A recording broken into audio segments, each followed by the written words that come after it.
ትቦ ገብቶ ነው ውሃ ነበረው ትልቅ ድንጋይ አለ አሁን ተዚህ የወጣት ውሃ የወጣ ባህር ዛፍ እዚህ ጋር ነበረ ባህር ዛፍ ተቆርጦ ሄደ እዚህ ውሃ ተዚህ ላይ ይወርድ ነበር እኛ ብዙ ነገር አሳልፈያለሁ እኔ ውሃ ተዚህ ጋር ተዚህ ስሰግድ እግሬ ስታጠ ተዚህ ጋር ይወርድ ነበር ድምን ምን ስራ ወይ ዝናብ መጣ ወይ መከራዬ ወይ ጨለማ መጣብን ጨለማ መጣ ነው እንጂ የሚባል እናትዬ ዝናቡ መከራ ብሽቅጥቅጥልሽ ማልዳ ተነስተሽ እንዳልጠመቅሽ ታረጊው መከራ ዝናቡ የሚያፈሰው እዳ ወርዶብሽ ነው የሚኖረው አደጃፍ ደግሞ በዚህ በደጃፍ ቆሻሻው ወርዶ ክረምት ሁሉ በዚህ ውሃ እንዳለ ይፈሳል ይወርዳል ለናሸራ ለብሰን ነው ምንናድረው ማለት ነው እነዚህ መንታ ልጆች አሉ ትንሹ አለና እነዚህ ልጆች ይዘን ነው እዚህ ቤት የምንኖረው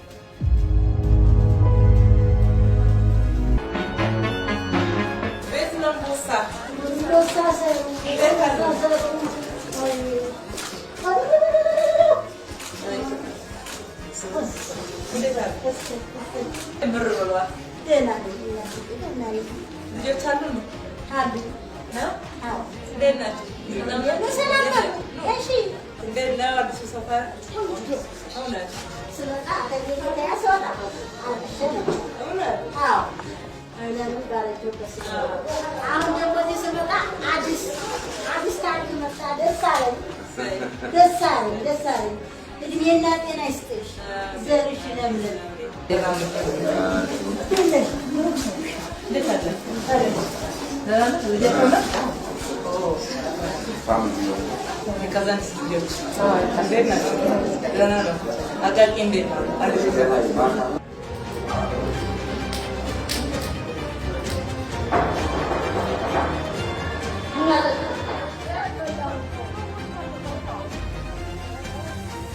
ጎረቤትም ይኸው ተሳስቀን ቤተክርስቲያናችን ከሳቸው ጋር ሄደን እሳቸው ደካማ ቢሆኑ እኛ ሄደን መጥተን ቡና ጠጥተን አንድ ላይ ተሳስቀን ካገኘንበት በልተን እሳቸው ጋር ቢኖር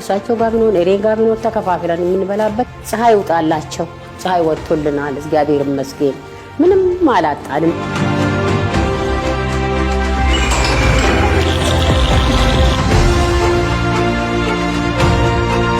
አሁን ያና ይሄንን ስናየው ሰማይና ምድር ነስለ እግዚአብሔር ክብር ምስጋና ይግባ እድሜ ይሄን ለማሳየት ነው እዚህ ያደረስከን በጣም ይሄንን እናገኘዋለን በምን ማለት ለመጨረሻውን ያበጅልን እውነት ለመናገር እና አሁን የኔ ልጅ ምን አለ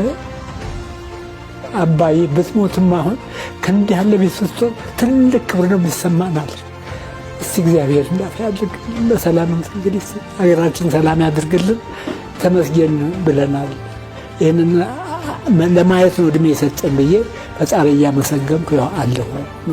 እግዚአብሔር ክብር ምስጋና ይግባው እድሜ በመኖሩ ይሄንን ማየት የቻልን አሁን ንጉሳችን አውሎ ያግባል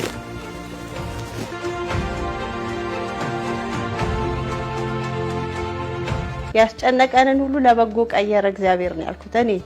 በቃ ያስጨነቀንን ያስፈራን የሆነ ጨለማ ነበር የሚመስለው የምታልፈው ነገር አይመስልም ነበር ገብተን ግን ነገራችንን ቦታ እቃውን ካስያዝን በኋላ እንኳን እግዚአብሔር ይሄንን በመንግስቶቻችን አልፎ ለኛ እረፍትን አደረገልን ብለን ያመሰገንኩ ነው እንደኔ ማወራው ማለት ጣይን ይወጣል እንዴው በስተኝ እንዴው እንትን እንዴው ምንም ጠርቶሹ እየተዛች ላይ እየተኛ ግን እያልኩ ተኝቻለሁ እግዚአብሔር ይስጣት እድሜ ይስጣት አባባቱን ለነገሩ ስሞቷላታ ከወዷ ውስጥ እናቷ ሆኖ አዳነች ተብላለች አሁን ምን እንዳዳነች ትምህርት